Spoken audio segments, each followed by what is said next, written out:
اعوذ باللہ من الشیطان الرجیم بسم اللہ الرحمن الرحیم۔ محترم ناظرین، آج کی اس ویڈیو میں آپ جانیں گے کہ اللہ نے عورت کو مٹی سے کیوں نہیں پیدا کیا، عورت کو مرد کی پسلی سے ہی کیوں پیدا کیا گیا، اور ہاں آپ کو یہ بھی بتائیں گے کہ کیا بیوی اپنی شوہر کی بائیں پسلی ہوتی ہے۔ اللہ نے جب عورت کو بنایا تو کون سے راز رکھے۔ ناظرین، ویڈیو کے آخر میں ہم آپ کو یہ بھی بتائیں گے کہ ہر انسان مٹی سے بنتا ہے یا انسان اول، یا صرف حضرت آدم علیہ السلام ہی مٹی سے بنے ہیں۔ ناظرین، ویڈیو میں سب سے پہلے یہ جان لیجئے کہ عورت کے فطرت کا نقشہ کھینچتے ہوئے حضور صلی اللہ علیہ وآلہ وسلم فرماتے ہیں کہ عورتوں کے ساتھ اچھا سلوک کیا کرو، کہ عورت ٹیڑھی پسلی سے پیدا کی گئی ہے، یعنی کہ ان کے فطرت میں اسی لیے ٹیڑھا پن رکھا گیا ہے، اور ان ٹیڑھی چیز کا سب سے اونچا حصہ وہی ہوتا ہے جو سب سے زیادہ ٹیڑھا ہوتا ہے۔ اس صورت میں اگر تم اس کے ٹیڑھے پن کو سیدھا کرنے کے در پہ رہو گے، چونکہ یہ کھجی عورت کے فطرت کا حصہ ہے، تم اسے سیدھا تو نہیں کر سکو گے، البتہ اسے توڑ کر ضرور رکھ دو گے، اور اگر تم اسے بالکل ہی اس کی حالت پہ چھوڑ دو گے تو ظاہر ہے کہ وہ ہر حال میں ہی ٹیڑھی رہے گی۔ ان حالات میں میری تمہیں یہ نصیحت ہے کہ عورتوں کے اس ٹیڑھے پن کی قدر و قیمت کو سمجھو اور ان کے ساتھ اچھا سلوک کرو، اور اگر ان کا ٹیڑھا پن حد اعتدال سے بڑھنے لگے تو اس کی مناسب طور پر اصلاح کرو۔ ناظرین، حضور پاک صلی اللہ علیہ وآلہ وسلم کا یہ کلام، جس کا میں نے یہاں آزاد کر جمع کیا ہے، عورتوں کی فطرت کا ایک عجیب و غریب نقشہ پیش کرتی ہے کہ اس سے بہتر اور اس سے لطیف تر اور اس سے زیادہ دلکش اور پھر اس سے زیادہ مختصر نقشہ ممکن نہیں۔ یہ ایک ایسی تصویر ہے جس پر نظر جماتے ہی یوں محسوس ہوتا ہے کہ اس تصویر نے جو بعض پردوں میں لپٹی ہوئی ایک زندہ صورت اختیار کر لی ہے، اور پھر اس کے پردے ایک ایک اٹھتے شروع ہو جاتے ہیں، اور ہر پردہ کے الٹنے سے ایک بالکل نیا منظر آنکھوں کے سامنے آنے لگتا ہے۔ فرماتے ہیں کہ عورت ٹیڑھی پسلی سے پیدا ہوئی ہے، جو گویا اس کی ہستی کے ساتھ لازم و ملزوم کے طور پر ہے۔ اس کی ان گھجیوں اور ان ٹیڑھے پن کو اس سے جدا کر لو تو پھر عورت نہیں رہے گی، کیونکہ یہ ٹیڑھا پن اس کی فطرت کا حصہ ہے اور اس کی پیدائش خد و خال کا جزوی لا ینفق ہے۔ بس اگر تم عورت کو عورت کی صورت میں دیکھنا چاہو تو تمہیں لازماً اس کے فطری ٹیڑھے پن کو بھی قبول کرنا ہوگا۔ ناظرین، آپ غور کریں کہ یہ ایک ایسی لطیف مضمون ہے جو حضور پاک صلی اللہ علیہ وآلہ وسلم نے مختلف سرمگر، مختصر اور عجیب و غریب الفاظ میں بیان فرمایا ہے کہ عورت ٹیڑھی پسلی سے پیدا ہوئی ہے۔ ظاہر ہے کہ اس جگہ پیدا ہونے سے مراد یہ نہیں کہ جس طرح ماں باپ سے بچہ پیدا ہوتا ہے اس طرح عورت ٹیڑھی پسلی سے پیدا ہوتی ہے، بلکہ عربی محاورہ کے مطابق اس سے مراد یہ ہے کہ عورت کی فطرت میں ٹیڑھا پن داخل ہے جو اس سے جدا نہیں ہو سکتا۔ لہٰذا قرآن شریف میں اللہ تعالیٰ فرماتا ہے کہ انسان جلد بازی سے پیدا کیا گیا ہے، جس سے مراد یہ نہیں کہ جلد بازی کے مواد سے انسان پیدا ہوا ہے، بلکہ مراد یہ ہے کہ انسانی فطرت میں جلد بازی کا مادہ ہے۔ اسی طرح ٹیڑھی پسلی سے پیدا ہونے سے مراد یہ ہے کہ عورت کی فطرت میں بعض طبی گھچیاں پائی جاتی ہے جو اس کی طبیعت کا حصہ اور اس کے ساتھ لازم و ملزوم کے طور پر لگی ہوئی ہے اور اس سے جدا نہیں ہو سکتی۔ بہرحال ان الفاظ میں فصاحت و بلاغت کا کمال دکھا کر نہایت مختصر صورت میں ایک نہایت وسیع مضمون کو ادا کیا گیا ہے۔ ناظرین، اس جگہ اگر کسی شخص کے دل میں یہ سوال پیدا ہو کہ عورت کے اس ٹیڑھے پن سے وہ کون سی چیز مراد ہے جو اس کی انسیت کا کمال قرار دی گئی ہے، تو یہ عقل مند انسان آسانی سے سمجھ سکتا ہے کہ اس ٹیڑھے پن سے اس کی طبیعت کا جذباتی عنصر مراد ہے، جو کہ ایک عجیب و غریب انداز میں ظاہر ہوتا ہے۔ ظاہر ہے کہ جہاں خالق فطرت نے مرد میں عقل کو غالب اور جذبات کو ممنون رکھا ہے، وہاں عورت میں یہ نسبت ایک نہایت درجہ حکیمانہ فعل کے نتیجے میں الٹ دی گئی ہے اور جذبات کو غیر معمولی درجہ دیا گیا ہے، اور یہی اس کا فطری ٹیڑھا پن ہے۔ اسے حضور صلی اللہ علیہ وآلہ وسلم نے ٹیڑھی پسلی کا پیداوار قرار دے کر فرماتے ہیں کہ یہ ٹیڑھا پن صف نازک کا کمال ہے۔ عورت میں ٹیڑھا پن رکھنے کی وجہ سے متعلق اب یہ سوال پیدا ہوتا ہے کہ یہ ٹیڑھا پن عورت کے اندر کیوں رکھا گیا ہے، تو اس کا جواب خود قرآن شریف دیتا ہے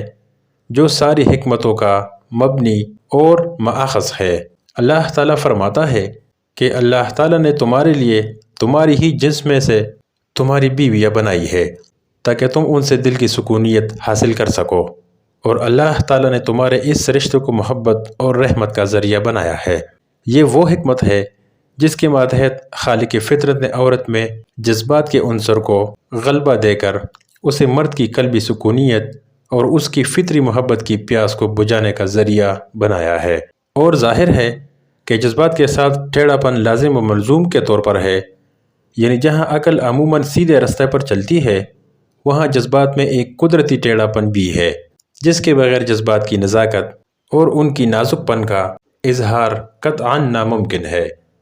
بس حضور صلی اللہ علیہ وآلہ وسلم کا یہ کلام عظیم الشان حکمت اور فلسفہ کا حامل ہے، جس کی نظیر کسی دوسری جگہ نہیں ملتی۔ ناظرین، اب یہاں پر یہ بات بھی جان لیجئے کہ اللہ نے عورت کو مٹی سے کیوں نہیں پیدا کیا، عورت کو مرد کی پسلی سے ہی کیوں پیدا کیا گیا؟ تو ناظرین، مرد کی پسلی سے عورت کو بنا کر اللہ نے مرد کو اپنی صفت کا اشارہ دیا ہے کہ میں نے عورت کی تخلیق فرشتوں کی لائی مٹی سے نہیں کی، میں نے اسے تمہارے جسم کے حصے سے اس لیے نکالا کہ عورت کا تقدس اور پردہ قائم رہے۔ فرشتوں کو بھی یہ خبر نہ ہونے پائے کہ زمین کی لائی ہوئی اس مٹی سے عورت کی تخلیق ہوئی، یعنی عورت کی تقدس کی حد تو دیکھیں کہ فرشتوں سے بھی اس کی بناوٹ کا پردہ لازمی قرار دیا ہے، اور پہلی عورت اس مرد کی پسلی سے نکلی جس کا وہ منکوحہ کہلائے۔ اب بات آتی ہے پسلی کی کہ عورت پسلی سے ہی کیوں نکلی؟ کیا ٹیڑھا پن وہاں سے ملا؟ نہیں،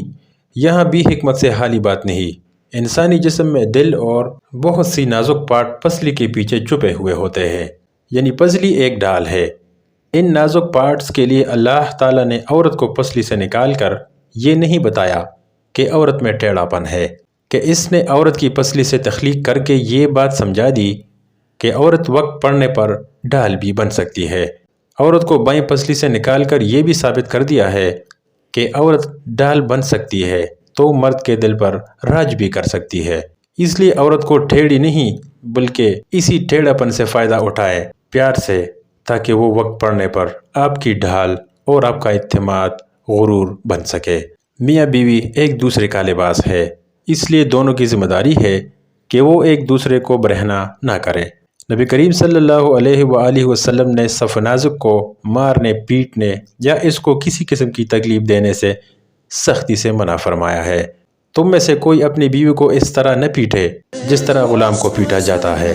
اور پھر دوسرے دن جنسی ملان کی تکمیل کے لیے اس کے پاس پہنچ جائے۔ ایک مرتبہ نبی کریم صلی اللہ علیہ وآلہ وسلم سے بیویوں کے حقوق کے بارے میں پوچھا گیا تو آپ صلی اللہ علیہ وآلہ وسلم نے فرمایا، جب تم کھاؤ تو اس کو کھلاؤ، اور جب تم پہنو تو اس کو بھی پہناؤ، نہ اس کے چہرے پر مارو اور نہ برا بھلا کہو اور نہ جدائی اختیار کرو۔ اس کا موقع آ بھی جائے یا گھر میں ہی ہو، آپ صلی اللہ علیہ وآلہ وسلم اپنے بیویوں کو مارنے پیٹنے والوں کو خراب لوگ فرمایا۔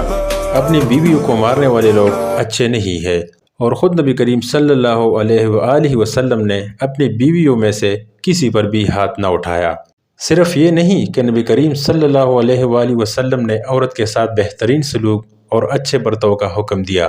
بلکہ اس کے کمی، کمزوری، کیفیت کی وجہ سے پیدا ہونے والی تکالیف کو انگیز کرنے کی بھی تاکید فرمائی ہے۔ نبی کریم صلی اللہ علیہ وآلہ وسلم نے فرمایا، کوئی مسلمان مرد کسی مسلمان عورت کو اس لیے محبوس نہ رکھے کہ اس کی کوئی عادت ناگوار خاطر ہے، اس لیے کہ اگر ایک عادت ناپسند ہے تو ممکن ہے کہ دوسری عادت پسند آ جائے۔ روایات سے پتہ چلتا ہے کہ اللہ کے نبی نے عورت کے ساتھ خصوصیت سے رحم و کرم کا معاملہ فرمایا ہے، اس کی صفت، اس نزاکت کو منحوس رکھ کر اس کے ساتھ رحم و کرم کا حکم دیا، اس پر بار بار مشقت کرنے سے منع فرمایا ہے، اس پر بیجا سختی سے روکا اور اس کا درجہ مذلت سے نکال کر عزت وقار کا تاج پہنایا۔ ماں، بہو، ساس، بیوی وغیرہ شکل میں اس کے حقوق عنایت فرمائے، اس کے تعظیم و اکرام کا حکم دیا، اس کی پرورش کو برداشت اور اس کی نگرانی اور اس کی دیکھ بھال کو جنت کا وسیلہ اور ذریعہ بنایا۔ اس صف نازک کے ساتھ نبی کریم صلی اللہ علیہ وآلہ وسلم کا طرز عمل تھا، لہٰذا مرد حضرات سے گزارش ہے کہ عورتوں کی عزت کرے، چاہے وہ آپ کی بہن، بیٹی یا ماں یا آپ کی بیوی ہی ہو۔ اور دوسروں کی بھی بہن بیٹیوں کی اپنی سوچ اور طرف میں اعلیٰ رکھے۔ اچھا سوچیں گے تو ہی زندگی پرسکون گزرے گی۔ ناظرین، ویڈیو کے آخر میں یہ بھی جان لیجئے کہ انسان مٹی سے بنتا ہے یا انسان اول حضرت آدم علیہ السلام بھی مٹی سے بنے ہیں۔ علماء نے اس نقطے پہ بحث کی ہے کہ ہر انسان مٹی سے بنتا ہے یا انسان اول۔ حضرت آدم علیہ السلام مٹی سے بنے ہیں۔ صحیح بات یہ ہے کہ پہلے انسان مٹی سے بنے ہیں اور باقی انسان کے بارے میں مٹی سے بنا ہوا اس لیے کہا جاتا ہے کہ مٹی سے غذائیں کھا کر نطفہ بنتا ہے جو انسان کی تخلیق کا باعث بنتا ہے۔ ہماری اللہ تعالیٰ سے دعا ہے کہ اللہ پاک ہمیں دین اسلام کی صحیح سمجھ عطا فرمائے اور ہمیں عورتوں کے ساتھ حسن سلوک والا بنائے۔